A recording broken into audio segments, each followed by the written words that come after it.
சென்ற பதிவில் நகுசனுக்கு அகத்தியரால் கிடைத்த சாபமும் விமோச்சனமும் என்னவென்று பார்த்தோம்.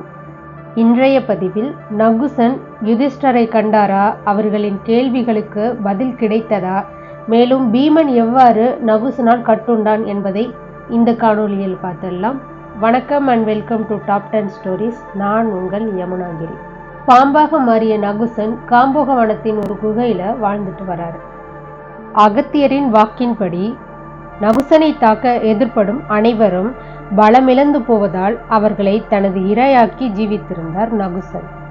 இப்படிப்பட்ட நிலையில தான் தனது குகைக்கு அருகில் வந்த பீமனை பாம்பாக மாறிய நகுசன் சுற்றி வளர்ச்சார். அது பாண்டவர்கள் வனவாசத்தில் இருந்த காலகட்டம். தேவர்களும் கந்தர்வர்களும் முனிவர்களும் தக்ஷர்களும் உலவும் அந்த காட்டில் பாண்டவர்கள் குடில் அமைத்து வாழ்ந்து வந்தனர். ஒரு நாள் பாண்டவருள் ஒருவரான பீமன் தன்னுடைய கதாயுதத்தை எடுத்துக்கொண்டு யாரிடமும் கூறாமல் காட்டிற்குள் சென்று வரலாம் என புறப்படுகிறார். செல்லும் வழியில் தன்னை தாக்க முயற்சித்த விலங்குகளை அனைத்தையும் வேட்டையாடி கொன்றார் பீமன். மேலும் முன்னேறி சென்ற பீமன் ஒரு குகையை கண்டதும் அதன் அருகில் சென்றார். உள்ளிருந்து ஏதோ சத்தம் கேட்பது போல் உணர்ந்த பீமன் அது என்னவென்று காண்பதற்குள் ஒரு பாம்பொன்று பீமனை சுற்றி வளைத்தது. பீமன் தேகபலம் கொண்டவன்.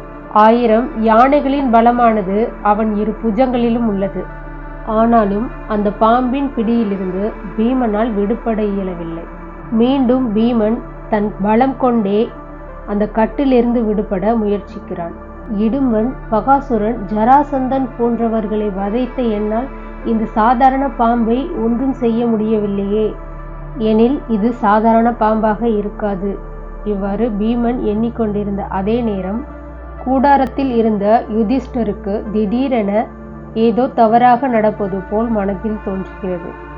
உடனே யுதிஷ்டர் குடிலில் திரௌபதி மற்றும் 4 இருக்கிறாரா என்பதை பார்க்கிறார். அங்கு பீமன் இல்லாததை கண்டு பீமனுக்கு தான் ஏதோ ஆபத்து என நினைத்து குடிலை விட்டு வெளியேறுகிறார். மற்றவரை விட பீமனின் பாத சுவடுகள் சற்று பெரிதாக இருக்கும். அதையே அடையாளமாக கொண்டு அதை பின்தொடர்கிறார் யுதிஷ்டர். செல்லும் வழியில் பீமனின் கதாயுதம் பட்டு விலங்குகள் மாண்டு கிடப்பதை கண்டு அதன் வழி நடக்கிறார். அதன்படி பீமன் கட்டுண்ட அந்த குகையின் வாசலுக்கு வருகிறார். அங்கு பாம்பின் பிடியில் சிக்கி பலமிழந்து கிடக்கும் பீமனை காண்கிறார். 1000 யானைகளின் புஜபலம் கொண்ட பீமனை ஒரு பாம்பு சுற்றி வளைத்துள்ளது எனில் இது சாதாரண பாம்பாக இருக்க முடியாது அப்படின்னு யுதிஷ்டர் புரிஞ்சுக்கிறார். அந்த பாம்பாக மாறிய நகுசனை பார்த்து யுதிஷ்டர், என் பெயர் யுதிஷ்டன், இங்கு கட்டுண்டு கிடக்கும் பீமசேனனின் தமையன். எனது சகோதரன் பீமசேனனுக்கு இணையான தேகபலம் கொண்டவர் எவரும் இல்லை. பலம் பொருந்திய ஜராசந்தன், இடும்பன் போன்றோரை வீழ்த்தியவன். சக்தி வாய்ந்த பீமனையே சுற்றி வளைத்ததால் தாம் சாதாரண பாம்பாக இருக்க இயலாது. எனில் தாம் யார் என யுதிஷ்டர் நகுசனை பார்த்து கேட்கிறார். யுதிஷ்டரின் கேள்விக்கு நகுசன் தான் சந்திரவம்சத்தை சேர்ந்த உன்னுடைய மூதாதையர் எனவும் இந்திரலோகத்தில் தனக்கு கிடைத்த சாபம் மற்றும் விமோச்சனத்தை பற்றியும் எடுத்து சொல்றாரு. யுதிஷ்டரை பார்த்து நகுசன், நீண்ட காலமாக உன் வருகையை எதிர்பார்த்துதான் நான் காத்திருக்கிறேன். பல வருடங்களாக என்னுள் எழுந்த வினாக்களுக்கு நீ விடையளிக்க வேண்டும் அப்படின்னு கேட்கிறார். அதற்கு யுதிஷ்டரும் ஆமோதிக்க நகுசன் கேள்வி கேட்கிறார். ஒரு மனிதன் இறந்த பிறகு சொர்க்கத்திற்கோ அல்லது நரகத்திற்கோ எதனால் செல்கிறான்? மனிதன் என்ற நிலையிலிருந்து இறங்கி விலங்காக பிறப்பெடுப்பது ஏன் அப்படின்னு கேட்கிறார். அதற்கு யுதிஷ்டர், ஒரு மனிதனுக்கு பாவ புண்ணியத்தின்படியே சொர்க்கம் அல்லது நரகம் கிட்டுகிறது. மனிதன் தனது பேராசையால் பொன், பொருள், மனை, மண் மற்றும் பெண்ணாசையால் செய்யும் பாவங்களால் மனித நிலையிலிருந்து தாழ்ந்து விலங்காக பிறப்பெடுக்கின்றனர். நகுசனின் கேள்விக்கு பதிலளித்த யுதிஷ்டர் நகுசனை பார்த்து ஒரு கேள்வி கேட்கிறார். வேதங்கள் அனைத்தையும் கற்றவர் தாம்.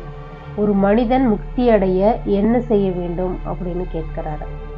அதற்கு நகுசன், பிற உயிர்களிடத்தில் செலுத்தும் அன்பும் பேசப்படும் அன்பான வார்த்தைகளும் மனம் உகந்து பிறருக்கு செய்யும் தானமும் தர்மங்களும் கொடுக்கும் வாக்கில் சத்தியமும் மற்றும் அகிம்சையும் கடைபிடிப்பவனே விரைவில் முக்தி அடைகிறான் அப்படின்னு சொல்றார். இப்படி ஒருவருக்கொருவர் கேட்டுக்கொண்ட கேள்விகளுக்கு விடை தெரிந்த பின் நகுசன் தனது பாம்பு ரூபத்திலிருந்து மனித ரூபத்துக்கு வரார். அதன் பிறகு தேவர்கள் வந்து மலர் தூவி நகுசனை மேலோகம் கூட்டி செல்கின்றனர். இன்னைக்கு இந்த கதையிலிருந்து நாம தெரிஞ்சுக்க வேண்டிய கருத்து என்னன்னா, பொன் பொருள் பதவியால் நமக்கு என்றும் தலைக்கணம் வந்து விடக்கூடாது. பீமனை போல் தானே புஜபலம் கொண்டவன் என்ற கர்வமும் இருத்தலாகாது. எந்த இடத்திலும் ஆணவத்தை முன்னிறுத்தி செயல்படக்கூடாது. மீண்டும் அடுத்த காணொளியில் உங்களை சந்திக்கும் வரை உங்களிடமிருந்து விடைபெறுவது உங்கள் யமுனாகிரி. நன்றி, வணக்கம்.